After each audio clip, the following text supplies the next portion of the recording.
Hello, welcome back. So today I have a tag video for you. This is the Hurricanes, Tornadoes, and Blizzards Oh My tag, created by Michelle at Literary Michelle 2025. I was tagged by Alan at Alan's Reads and Cliff at Cliff's Dark Gems, and they both tagged me quite some time ago, and I haven't been doing tags recently, and I'm very far behind on tags. Like I'm several months behind on tags, and I'm trying not to put too much pressure on myself. And I really love when people tag me, and I know they're not trying to put pressure on me. And anyway, I want to do this one. I think it may be pretty interesting. We'll find out.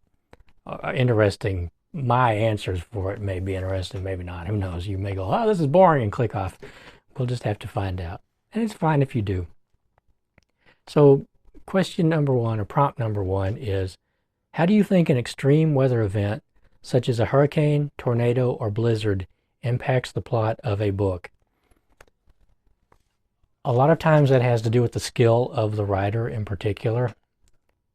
So if you get a writer who is not particularly skilled or doesn't know what they're trying to do, they might write a book about, say, a snowstorm and have it be a background, and they forget certain things that are going on in a blizzard, where maybe people should be getting frostbite and they're not getting frostbite, or they should be far colder than they are. I recently read a book about it was about a giant T-Rex in Antarctica. It was for Garb August, and the author pretty much completely didn't write anything about how this T-Rex was able to survive in these frigid temperatures of Antarctica.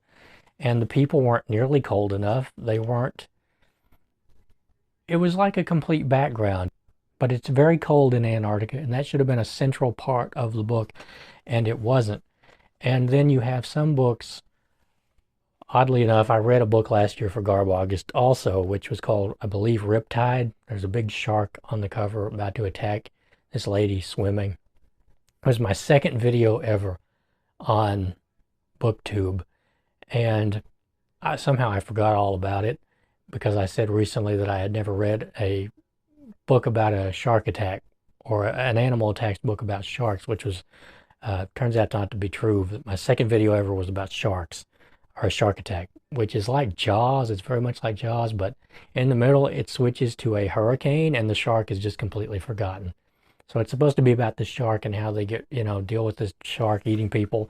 Then it becomes about a hurricane, and the hurricane was really interesting. Actually, it was really well done. Like there were rocks shooting through houses and things like that, and pebbles getting picked up off the roofs, and gravely injuring people, and the water rose up, and the trees were falling, and the buildings were disintegrating.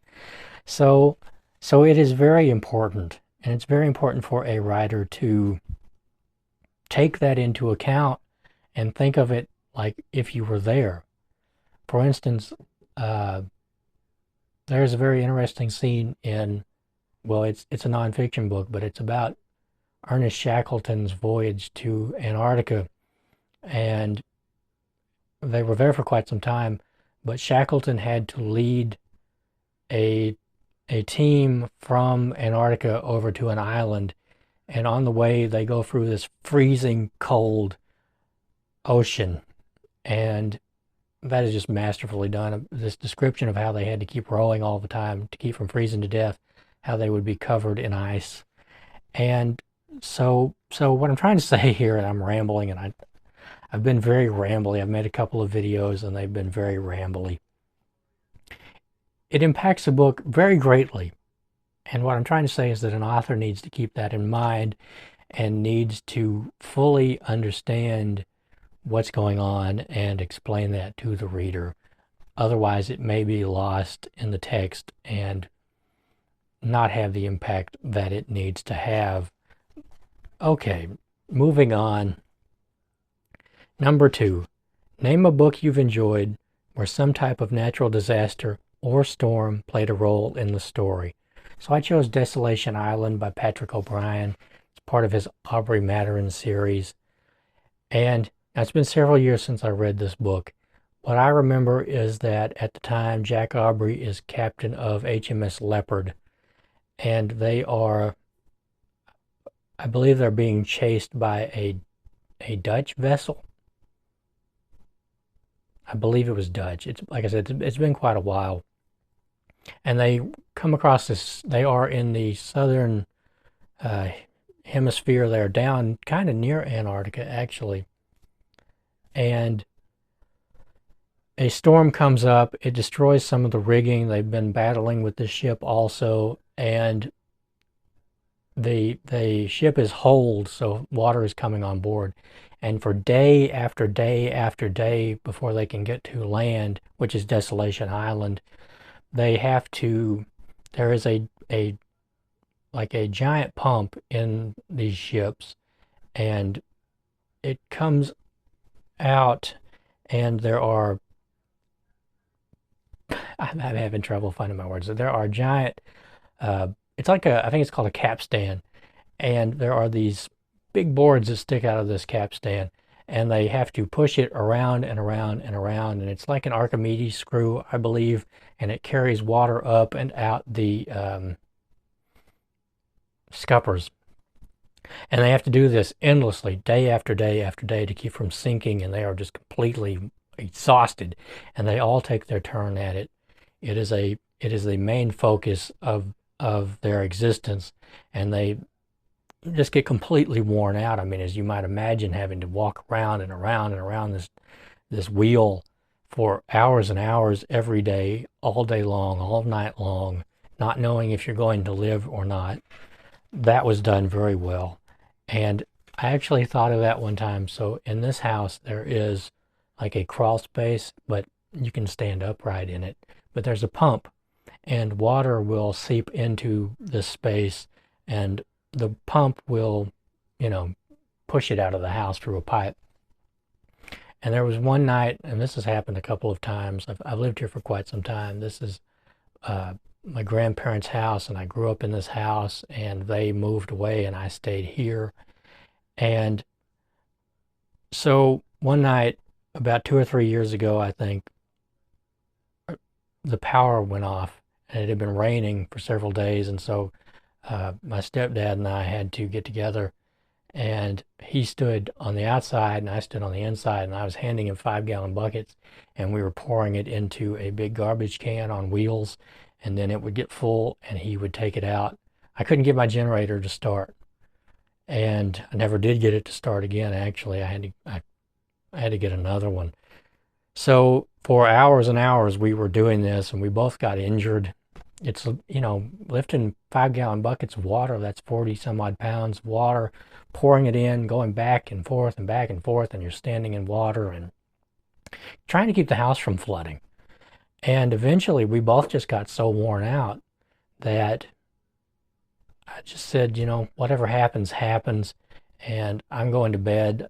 And it made me think, but I'm telling this story because I thought specifically of Desolation Island and the pump, and how they had to keep doing this to keep the ship from flooding and sinking. So, okay, let's move on. This is already taking up quite a bit of time.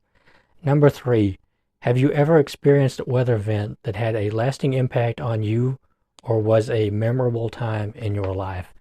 So I actually have had one during the time that I've had my channel, and I didn't talk about it at all. And so if you'll remember back in, I want to say in March or April, there was a really substantial amount of rain in Kentucky.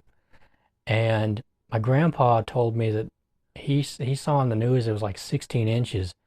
I don't know. I wasn't watching the news. I didn't want to hear about it because I was afraid that the power was going to go off and the house was going to flood.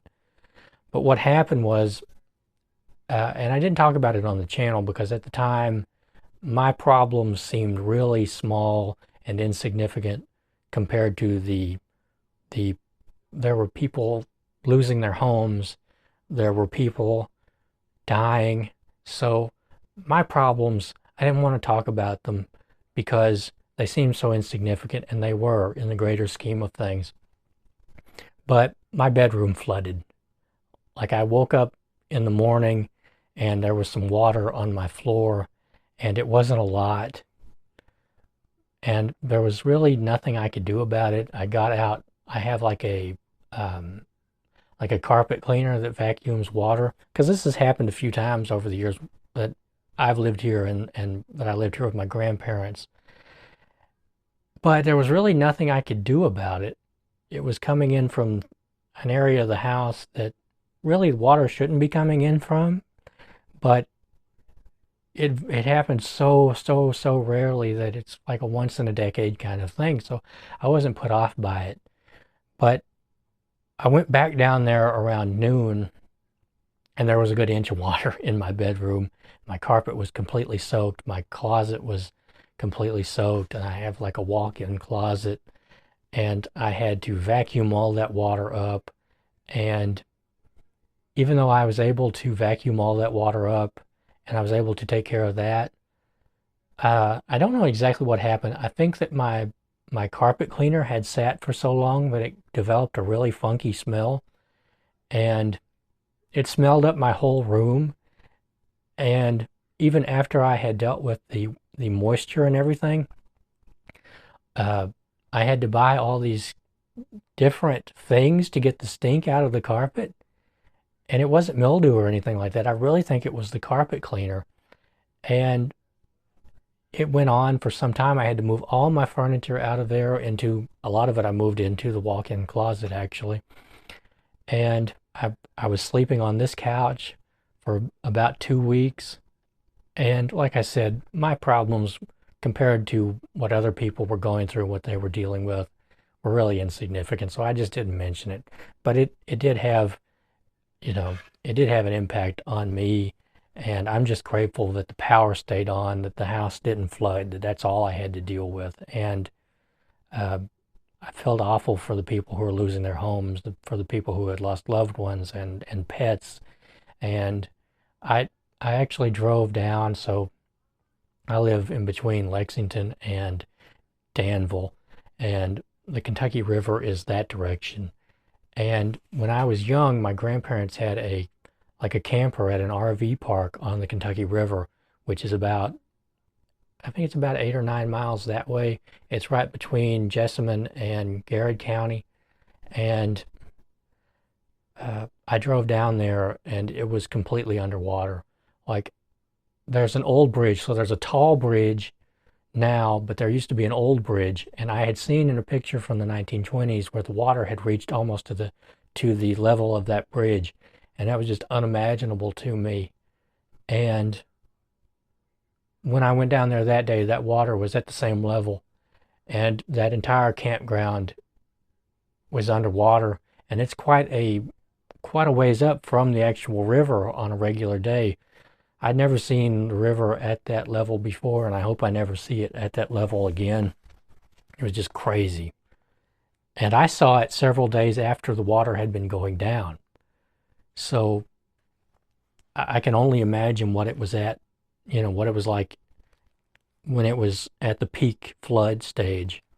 And I haven't been down there, so there were houses down there. There were uh, there's like a pool down there, and I don't know. I haven't gone down there. It's difficult to see, and it's difficult to think about the people who were impacted by that, who lost their homes and everything. But anyway, I'm rambling. I'm sorry. Um, okay, number 4. What is your favorite type of book to curl up with while a storm is raging outside? Thriller, romance, memoir? So usually the answer to this would be whatever I'm reading at the time. So when we were having those rains, and it rained more than I had ever seen it rain before. Like, it rained so much, so hard, that I couldn't see the house across the street, which is just crazy. That was the most rain I had ever seen. And I was sitting in here thinking, I hope the power stays on, because if the power goes off, uh, I'm going to have to stay up all night long with the generator and everything. And hopefully that'll be enough. Hopefully the generator will stay running. But I actually, I do light these candles sometimes, believe it or not. They're not just for show. They are mainly for when the power goes off, which is not very often, luckily. And I have kind of a funny story about that, and maybe I'll tell that in a minute. But I actually sat over here. My basement, my bedroom was flooded, and well, it wasn't flooded, but it was underwater. It was an inch underwater, and my carpet was all wet, and I couldn't really do anything about it while it was still raining. I could just kind of vacuum the water every now and then, and so I was over here on the couch. I had the candles lit. The power was still on, but I was reading Daphne du Maurier's Rebecca. No, I wasn't reading Rebecca. I'm sorry. I was reading Jamaica Inn.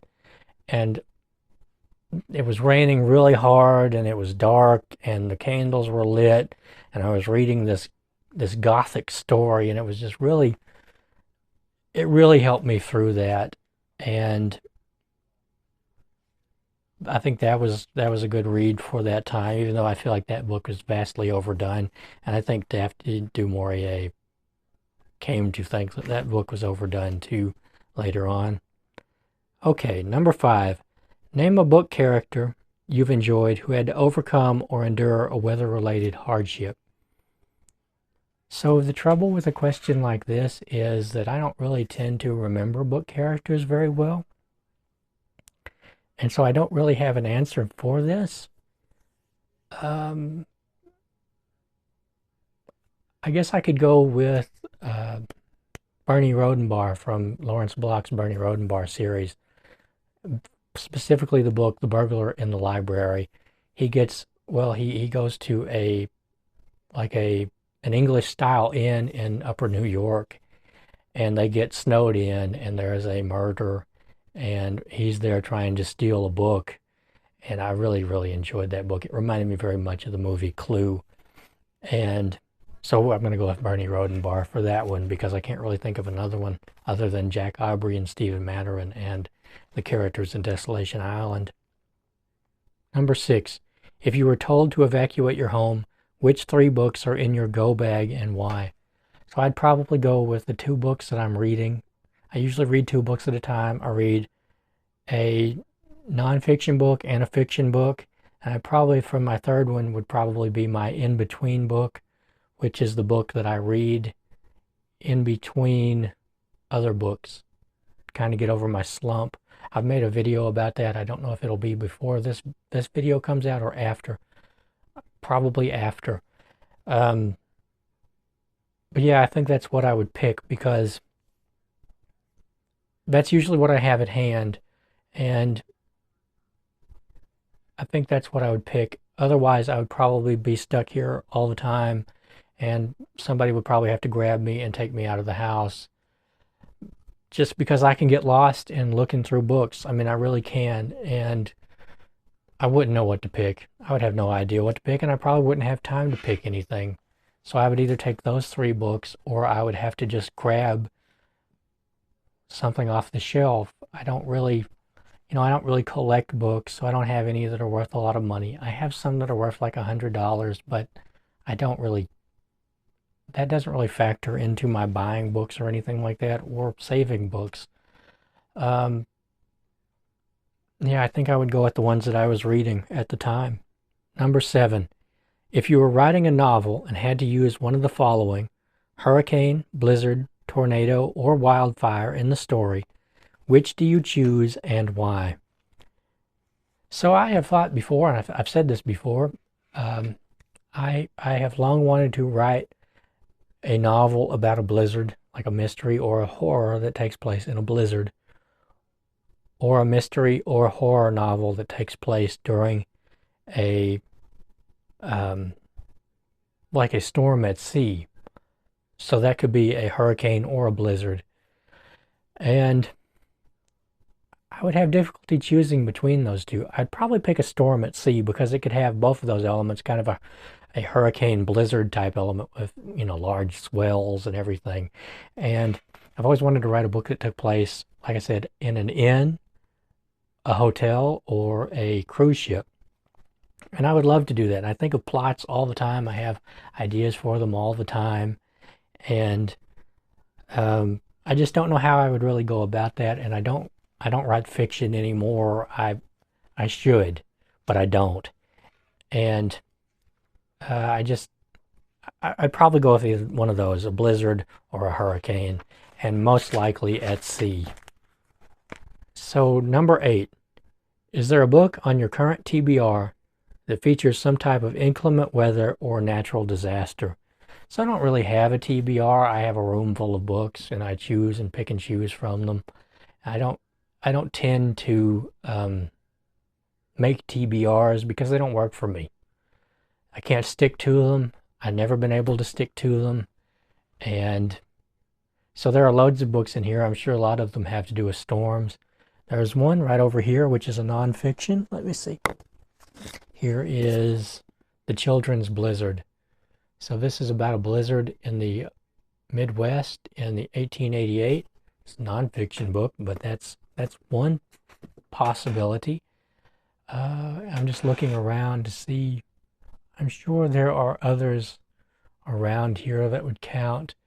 I do have a not a TBR, but like a pile of possibilities for Garb August. So I'm going to step right over here for a moment and see if any of those books have storms in them. It's very possible.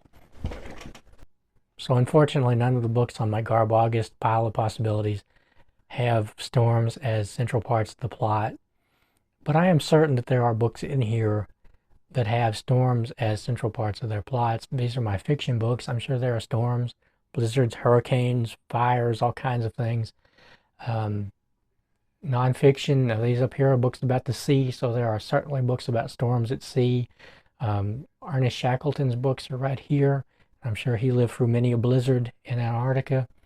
But yeah, I'm sure there are several storms and blizzards and wildfires and tornadoes in this room. And yeah, so that brings us to the end. Question or prompt number 9 is to tag some friends.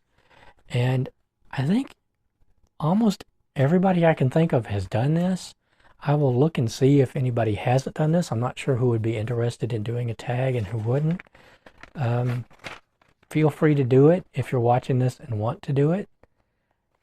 I enjoyed this. I feel like it's probably gone on a little long. I'm kind of long-winded sometimes. But this is that is the Hurricanes, Tornadoes, and Blizzards Oh My tag, which was created by Michelle, and I want to thank her for creating this tag. I want to thank Alan and Cliff for tagging me. And I want to apologize to anyone that I didn't mention if they tagged me for this. It's been quite some time. I looked to see who tagged me. But anyway, I'd love to hear your thoughts, and I want to thank you for joining me for this tag today. And I'll see you next time.